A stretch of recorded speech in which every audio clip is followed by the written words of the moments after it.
स्वधर्म और परधर्म। परमात्मा और उनका अंश जीवात्मा खुद है और प्रकृति और उसका काम शरीर और संसार दूसरे हैं। खुद का धर्म स्वधर्म और दूसरे का धर्म परधर्म कहलाता है। सूक्ष्म दृष्टि से देखा जाए तो निर्विकारता, निर्दोषता, अविनाशिता, नित्यता, निष्कामता, निर्ममता, जितने खुद के धर्म हैं वो सारे के सारे सब धर्म हैं। पैदा होना, पैदा होकर रहना, बदलना, बढ़ना, क्षीण होना या नष्ट होना, ये सारे के सारे और मतलब भोग और संग्रह की इच्छा, मान बढ़ाई की इच्छा, जितने शरीर के या संसार के धर्म हैं वो सारे के सारे परधर्म हैं। खुद में कभी कोई परिवर्तन नहीं होता, इसीलिए उसका नाश नहीं होता, परंतु शरीर में निरंतर परिवर्तन होता है, इसीलिए उसका नाश होता है। इस दृष्टि से सब धर्म अविनाशी और परमात्मा का या फिर अपने स्वरूप का अनुभव कराने वाले सारे के सारे साधन सब धर्म हैं। और इस दृष्टि से कर्म योग, ज्ञान योग और भक्ति योग, तीनों ही योग मार्ग मनुष्य मात्र के सब धर्म हैं। इसके विपरीत शरीर से अपना संबंध मानकर भोग और संग्रह में लगना मनुष्य मात्र का परधर्म है।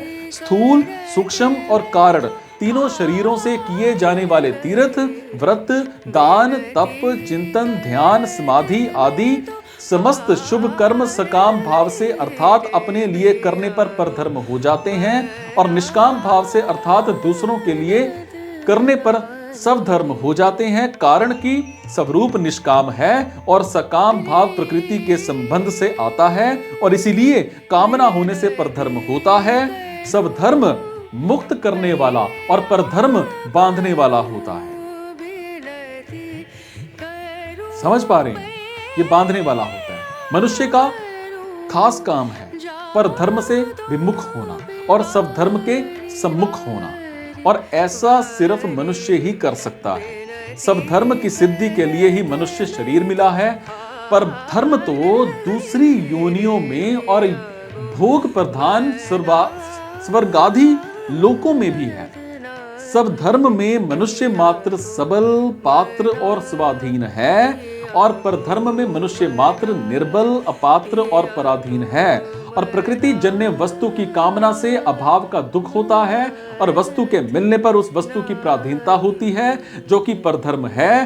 परंतु प्रकृति जन्य वस्तुओं की कामनाओं का नाश होने पर अभाव और पराधीनता सदा के लिए मिट जाती है जो कि सब धर्म है। और इस सब धर्म में स्थित रहते हुए कितना ही कष्ट आ जाए, यहां तक कि शरीर भी छूट जाए, तो भी वो कल्याण करने वाला है। परंतु परधर्म के संबंध में सुख सुविधा होने पर भी वो भयावह अर्थात बारंबार जन्म मरण में डालने वाला है।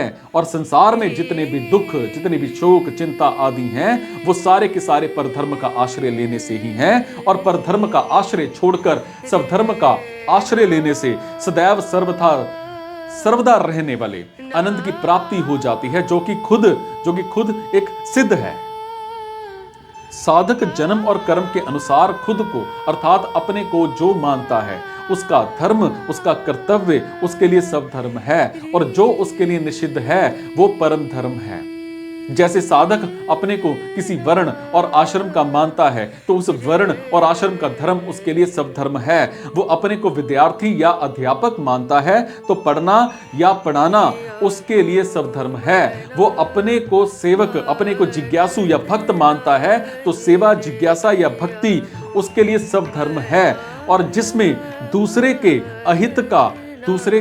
अहित का अनिष्ट का भाव होता है, वो चोरी, हिंसा आदि कर्म किसी के भी सब धर्म नहीं है, सिर्फ क्या है, कुधर्म या फिर अधर्म है। निष्काम भाव से दूसरे के हित के लिए कर्म करना सब धर्म है। सब धर्म को ही गीता में सहज कर्म, सब कर्म और स्वभावज कर्म नाम से कहा गया है। और कर्तव्य के विरुद्ध कर्म करना ही अकर्तव्य है और कर्तव्य का पालन न करना भी अकर्तव्य है।